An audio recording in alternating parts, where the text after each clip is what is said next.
time. It's definitely time. So I got this top dead center tool. Okay, it's a 16. We're gonna make sure our timing is good on this because we used a screwdriver last time and I want precision. And we have a Motion Raceworks. I don't know if you could see it down there. Yeah. Timing indicator mounted on. So what I'm gonna do is I already loosened the intake and exhaust valve on the cylinder 1 here. I'm gonna go ahead and cover this back up for now. Get it out of my way. We're gonna screw this bad boy in, which it's hot because I drove the car today at work. All right, I got it screwed in. Let me kind of kickstand y'all over here real quick, or attempt to kickstand y'all. So, if you look right here, this is the little welding wire washer setup that I made for my dial indicator for top dead center. Kind of flimsy. You know, that's not obviously tight, so it could be bent when I did it or whatever. And we used a screwdriver to find top dead center and not this way. So basically, with that top dead center piece, let me get out of the car here. With that top dead center piece on, I'm going to rotate the engine until it doesn't, till it touches it really, which is not an easy task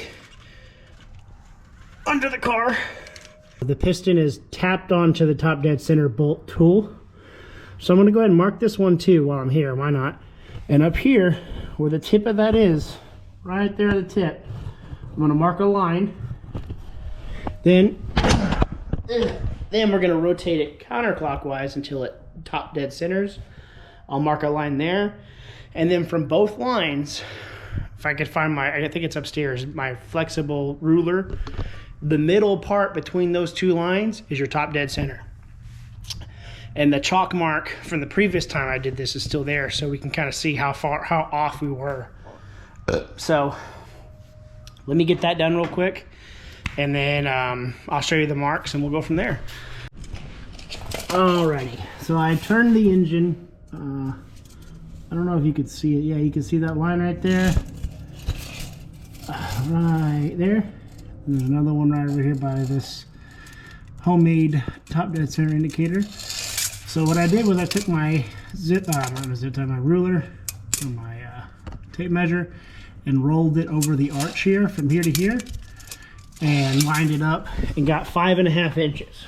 Now that's not going to be for everybody either. You got different diameter harmonic balancers and the other stuff, like maybe your top dead center tool is actually longer than mine was, so the top dead spots will be actually closer. So we know 5.5 inches. So you do 5.5 divided by 2. 275. Yep, 275. So 2.75 inches is my top dead center mark. So what I'll do is I'm gonna mark in between those two. That'll be my top dead center mark. I'll probably write some chalk on it or something. Better to see with a timing gun. And then we're gonna start the car up, put a static timing of 18 degrees again, or it idles at 18, we'll say 21. I'll put it to 21 static. So the ignition timing stays 21 degrees. And if my timing gun, when I set it to 21 degrees as well, it should line up perfectly with that. If it doesn't, and I have to add onto the timing gun, which for reference, if I have to add up or subtract from the gun's timing, that will tell me how bad, or not how bad, how off my homemade offset is.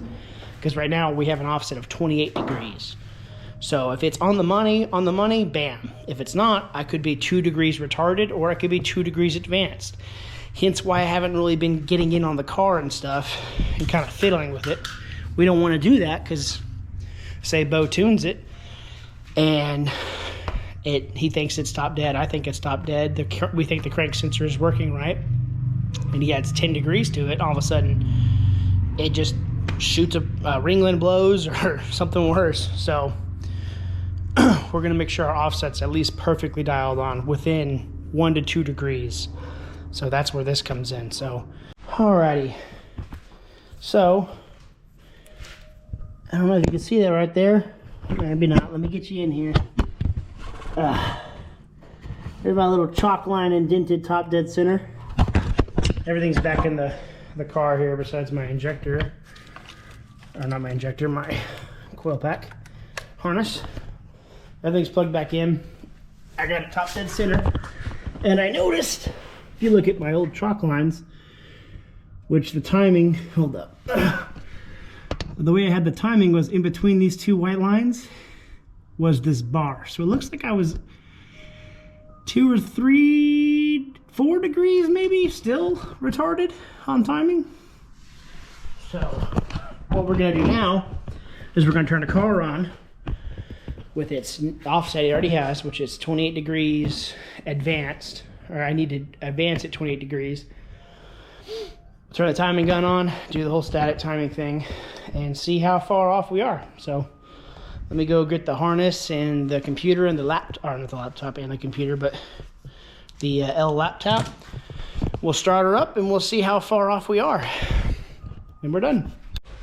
All right, key is on. I got obviously spark plug number 1, alternator for the power to the timing gun, and I set the timing gun to 20 degrees. So when I'm hitting this little bleep, bleep, bleep, bleep on the mark here, the yellow should line up at 20 degrees because I'm telling the ECU here in a minute. Let me show you. I'll be telling the ECU to set a static timing here. Let me connect. We're going to set a static timing of 20 degrees once I start it up. So we'll start it up. You probably won't hear me, but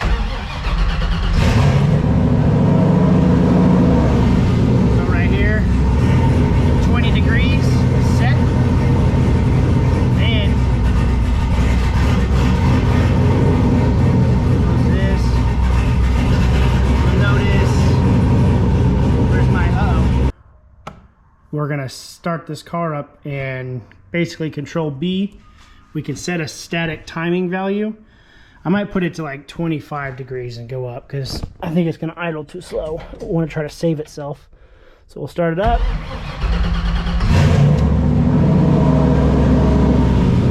Static timing, 25 degrees. We'll set that.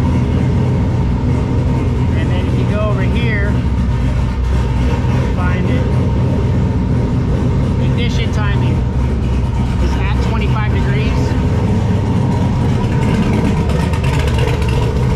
So put this up to 25.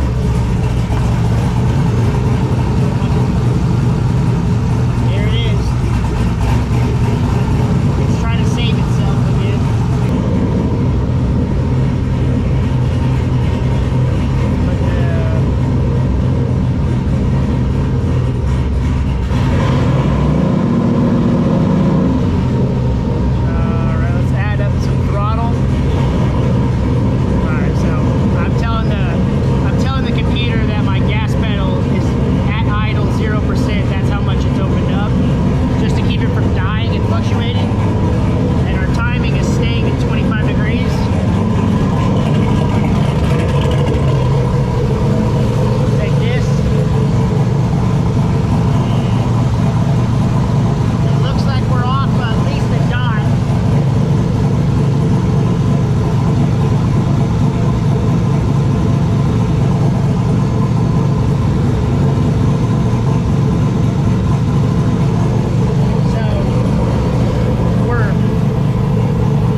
So what I did there, we know we're 4 degrees off. Here to EFI right here. And we'll go to our, is it ignition? Yeah, ignition parameters. I have it on custom and hit configure. See, I have a timing offset of 28 degrees here. I had to retard the engine 4 degrees, of the timing gun 4 degrees, so we should be 24 degrees right here, if I'm not mistaken. So I got it idling at like 1700, but it's loud. 25 degrees.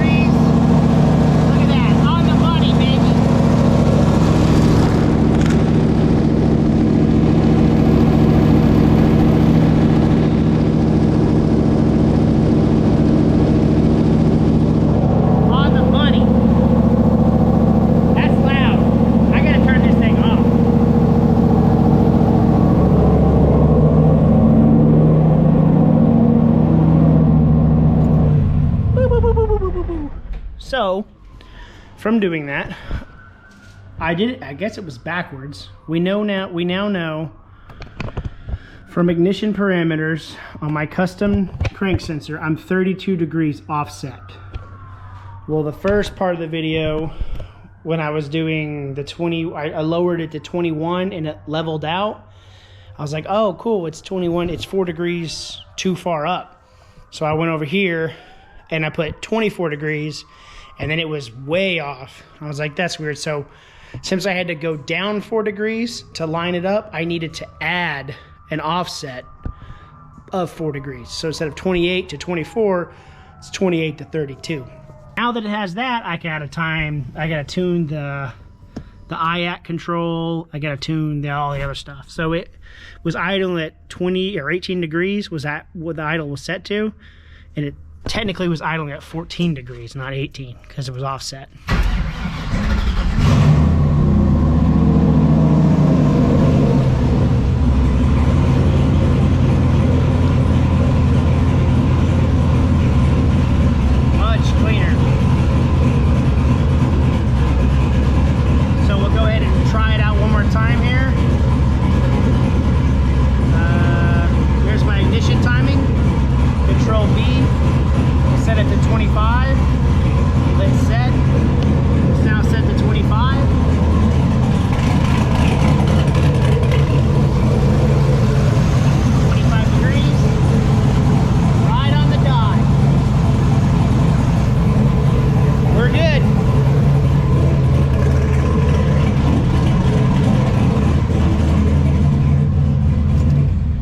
Tell just by the idle how much cleaner it sounds and crisper it sounds.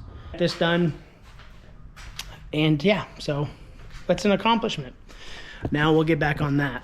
So that is how you time your, or that's how you check top dead center on an LS motor, and then you use an ECU like I did and a timing gun. So I'll see y'all later. Going to bed. That's all I got to say. I'm going to bed.